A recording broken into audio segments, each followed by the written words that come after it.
السلام عليكم.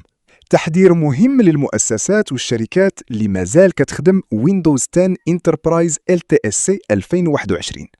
مايكروسوفت اعلنت باللي الدعم غادي ينتهي في 12 يناير 2027، يعني غير شهرين قلال على هذا التاريخ. هادشي كيعني باللي المؤسسات عندها وقت محدود باش تخطط للترقية ولا تشري التحديثات الأمنية الممتدة.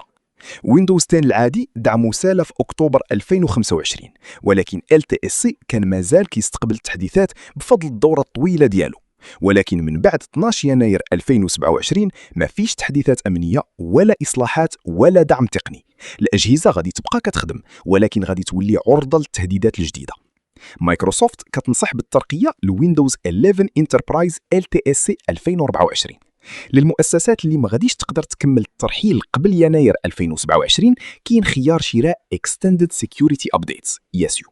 التكلفة $61 لكل جهاز في السنة الأولى.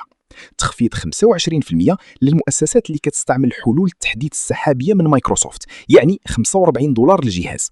يمكن شراء ESU حتى ل3 سنوات، غادي توصل ل 8 يناير 2030. ESU كيوفر غير التحديثات الأمنية، ما فيش ميزات جديدة ولا دعم تقني عام. ملاحظة مهمة: ويندوز 10 IoT Enterprise LTSC 2021 عنده دورة حياة مختلفة وغادي يبقى مدعوم حتى ليناير 2032. إذا كنت مسؤول في مؤسسة، خاصك تبدأ تخطط دابا قبل ما يجي الموعد.